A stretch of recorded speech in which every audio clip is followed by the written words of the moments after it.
Tá, então, pessoal, eu queria começar desejando assim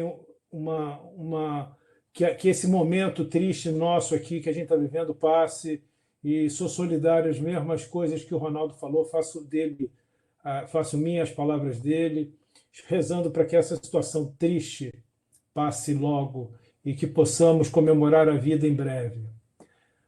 Bom, para aqueles que ainda não dominam a técnica da ecocardiografia tridimensional, eu recomendo um desses dois livros. O da esquerda, a gente está vendo a minha foto com um dos autores, que é o Dr. Cronson, foi feito em 2011. E o da direita é um livro recente da Sociedade Europeia, do Badano, do Lang, da Denisa, e que tem vários autores brasileiros, e são os dois livros que eu recomendaria, então. Bom, o transdutor transtorácico e transesofágico 3D eles são frutos da nanotecnologia, porque permitiram que 2.500 a 3.000 elementos de cristal de ultrassom pudessem estar inseridos nesses transdutores. Para vocês terem uma ideia, um transdutor comum tem 64 elementos de cristal. Com a nanotecnologia, então, foi possível melhorar e viabilizar o Eco 3D. A gente pode ter imagem em real time, full volume, para posterior processamento, e o Color Doppler também, como vocês vão ver. A utilidade na válvula mitral, diagnóstica, intraoperatória e principalmente nas intervenções. Valve MEC, implante percutâneo de válvula mitral, mitra clip, valve in ring, decência de prótese, etc.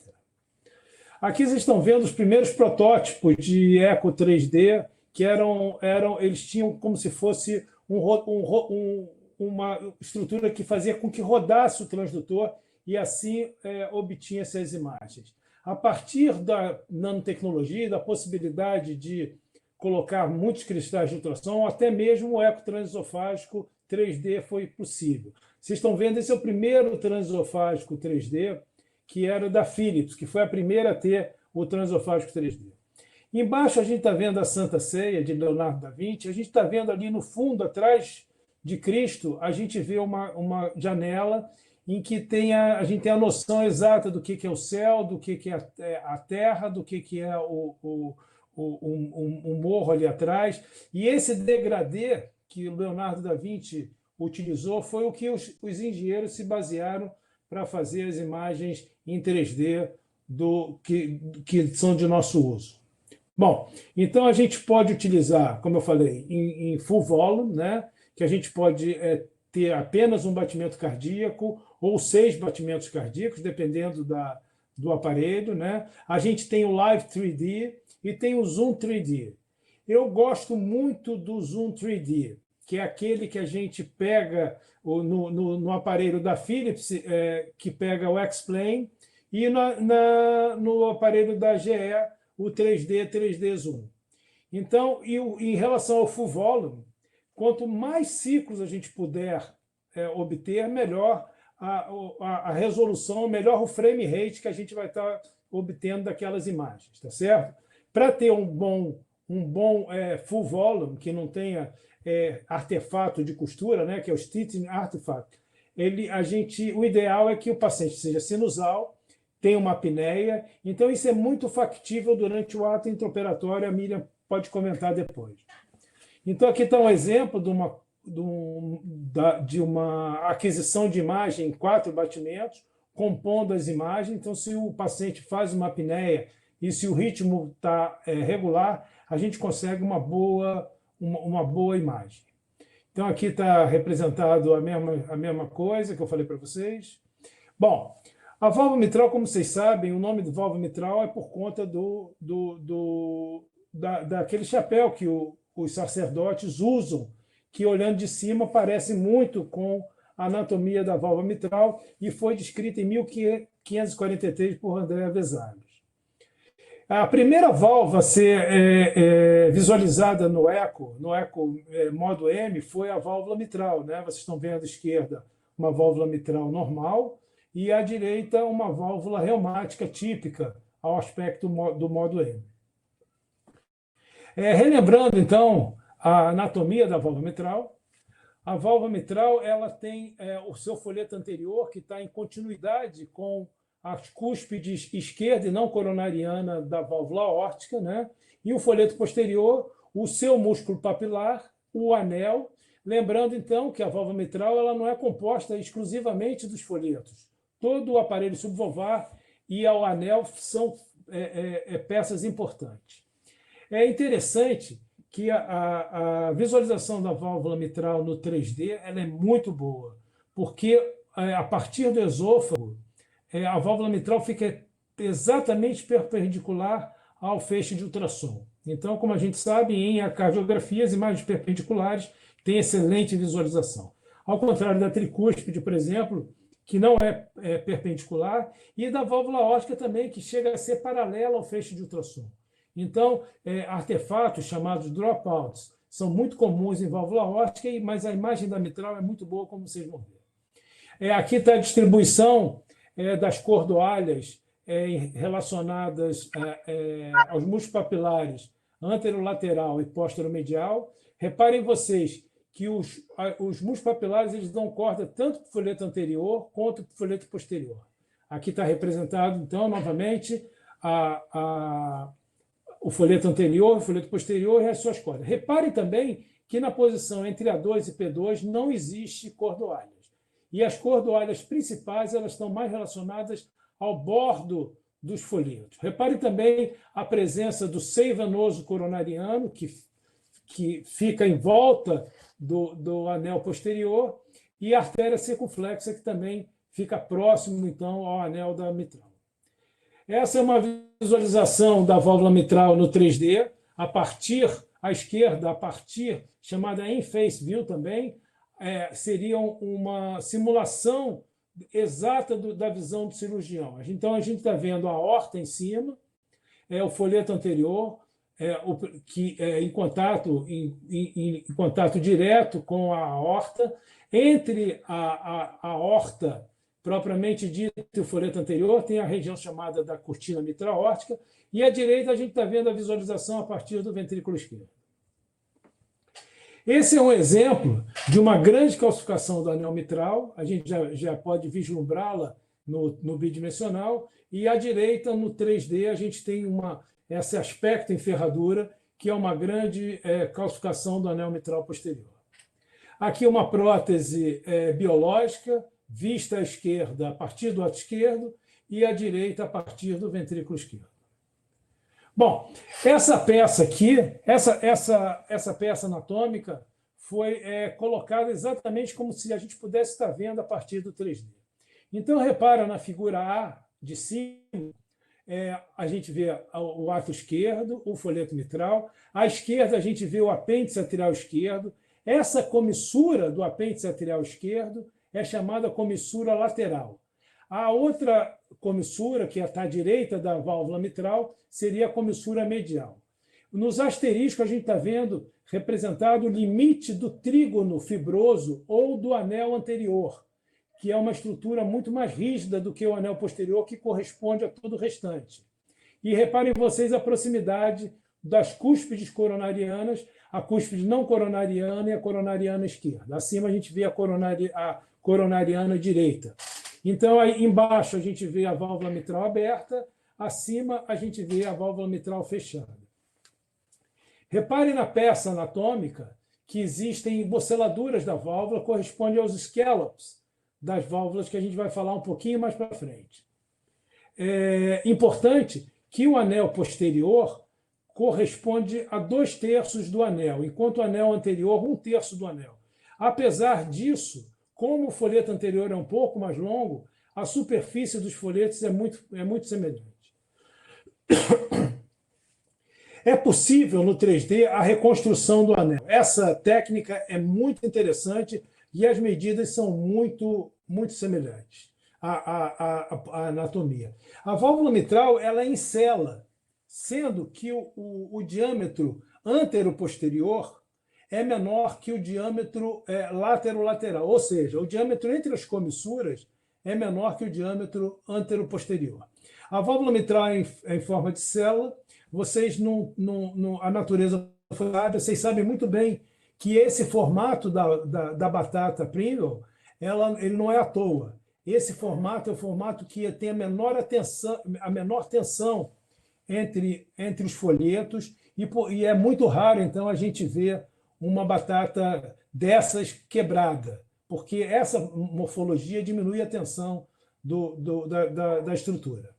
Então, o anel, aqui está uma representação a partir do 3D, a gente vê que o anel ele tem um formato em D, e como eu falei para vocês, o diâmetro lateral é maior que o diâmetro antero-posterior.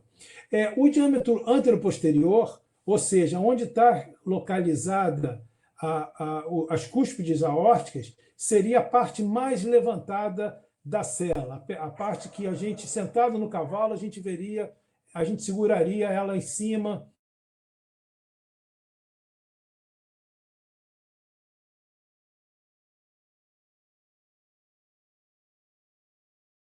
Parte posterior.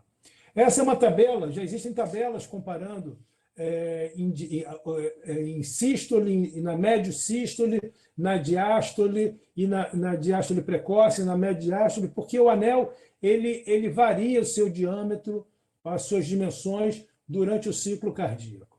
Aqui está uma fotografia mostrando que a gente pode obter todas essas medidas a partir da reconstrução da figura paramétrica no tridimensional.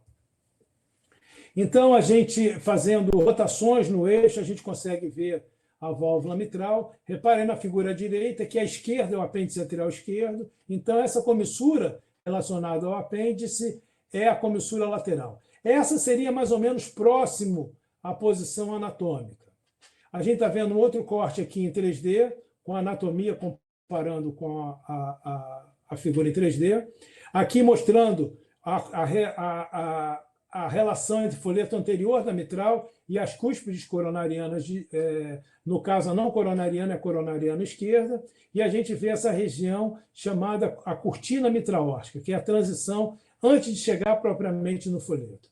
Reparem vocês que, olhando do átrio esquerdo, a gente tem uma região abaulada no átrio esquerdo que corresponde, então, ao seio coronariano, que faz uma protuberância para dentro do teto do átrio esquerdo.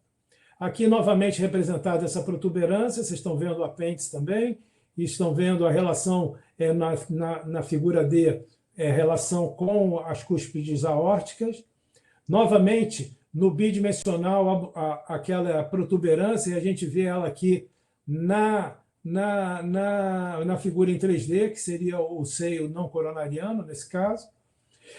Se a gente fizer um corte em direção, a partir do full volume, em direção ao folheto anterior da mitral, a gente vai ver, então, o folheto anterior da mitral e, muitas vezes, as suas cordas. As cordas no indivíduo normal, em geral, são entre 20 a 25 cordoárias, entre cordoárias primárias, secundárias e terciárias.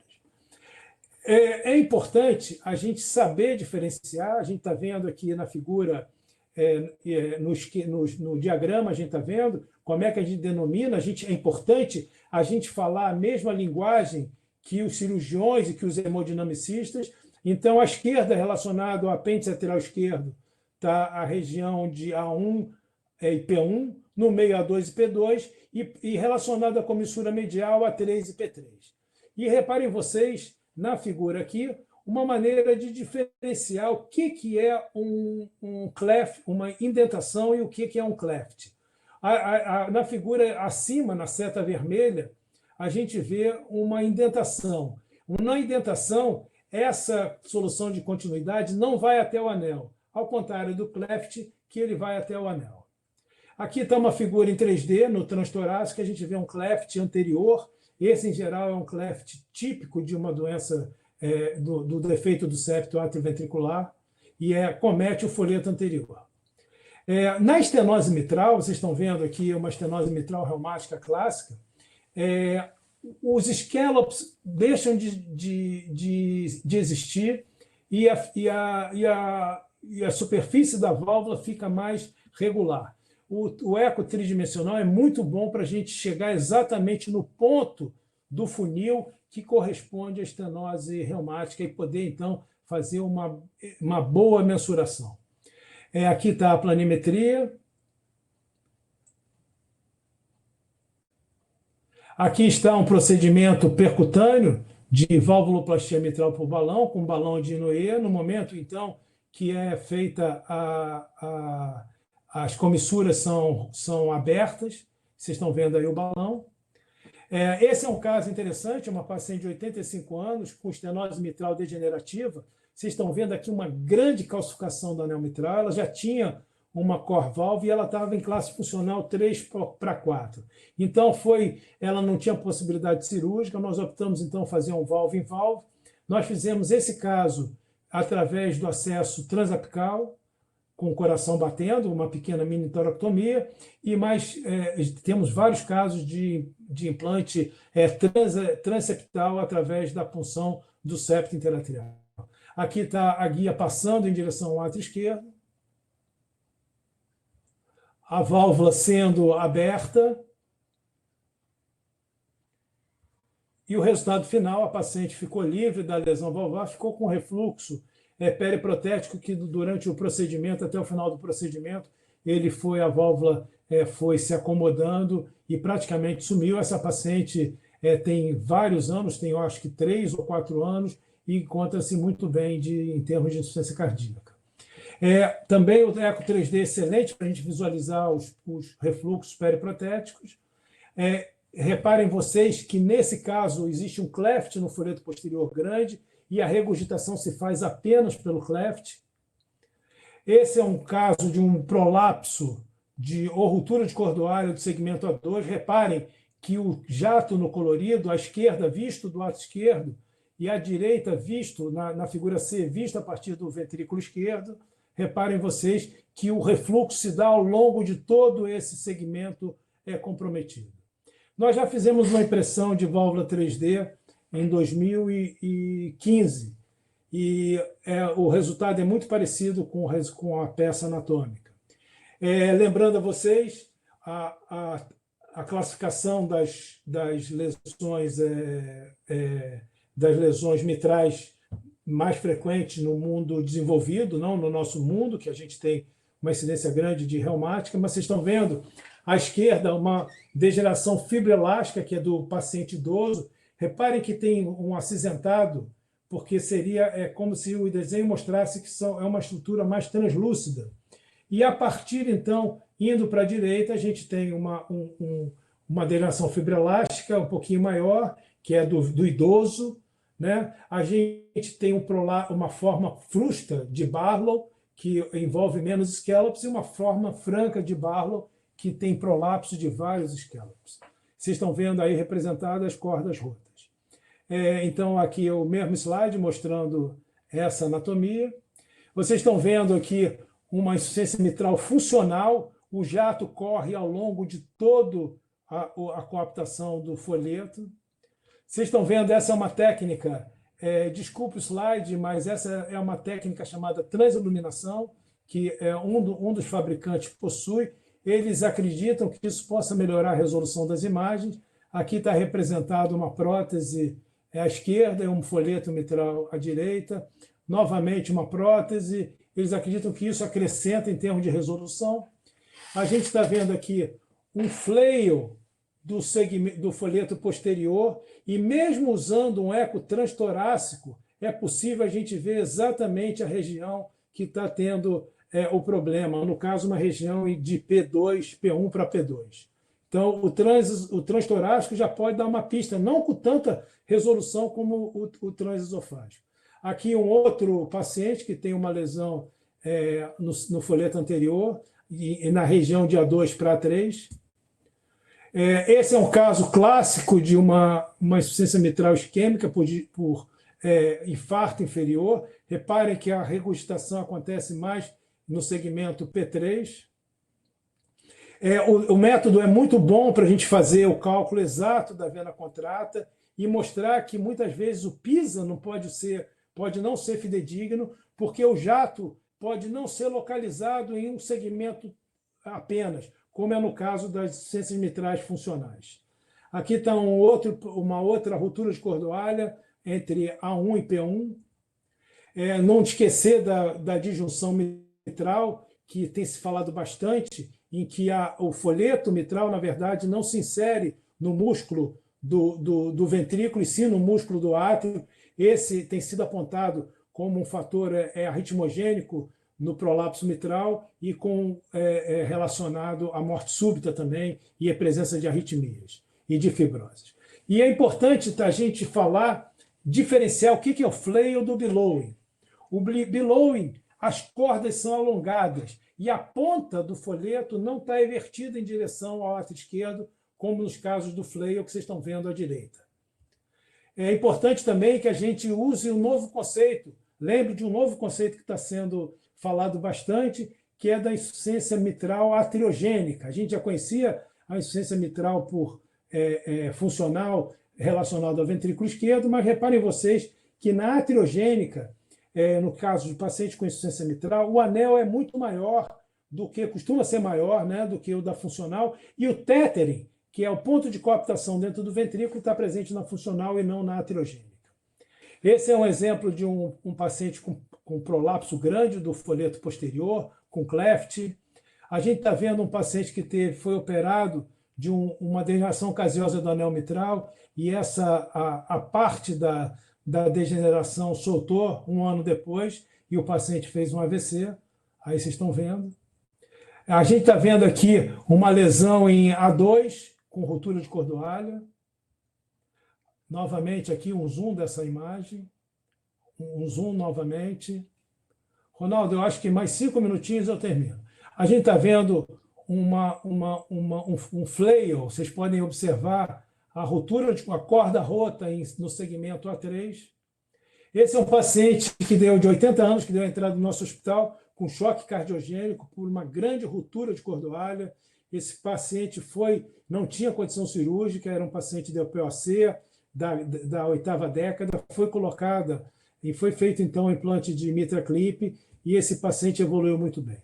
Esse é um caso de um paciente de 63 anos que tinha sido operado 45 dias. Vocês podem ver, ele voltou a ter insuficiência cardíaca, ele tinha feito uma plastia mitral com derrame pleural e tudo mais, e então foi feito um transesofágico que mostrou, então, vocês vão ver a seguir, era um paciente que a gente suspeitava pelo eco 3D que tinha havido descência do anel. Se a gente está vendo aqui a descência e a localização perfeita da descência. Vocês reparem que na região entre A2 e A3, no trígono anterior, houve uma descência de sutura, houve uma rotura, esse paciente teve uma endocardite, que foi a causa, então, dessa descência. E aqui o jato da regurgitação. No refluxo periprotético, a técnica é muito boa e ela principalmente, ela é favorável quando ela é mais relacionada às comissuras, a comissura lateral e menos da medial, porque a medial, para se fechar, eu estou falando no sentido de fechar percutâneo, porque a medial ela fica muito próxima ao septo interatrial e a curva para descer a guia é muito difícil. Você está vendo uma prótese mecânica e com alguns aspectos normais, o seu fluxo normal, um fluxo de regurgitação que é chamado volume de fechamento, e uns estrandes, que são essas fibrinas que são normais. Esse é um paciente que foi submetido ao fechamento de um refluxo periprotético,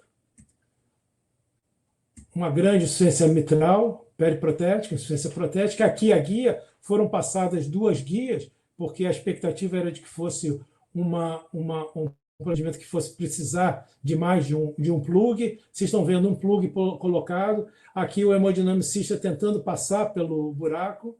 Aqui tentando passar com a guia pelo buraco. Aqui a guia já dentro do buraco.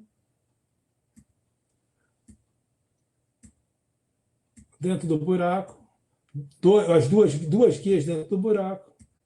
Aqui um plug sendo colocado, ainda ficou com uma regurgitação, foi melhor reposicionado, e o resultado final muito bom, como vocês podem ver, após o implante do segundo clipe. Aqui um clipe ainda com certo refluxo, e aqui o resultado final com dois amplácer colocado e o paciente livre da regurgitação periprotética.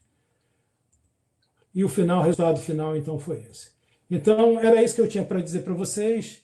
Muito obrigado pela atenção, por terem participado desse evento, e é uma satisfação muito grande poder dividir um pouco de conhecimento com vocês.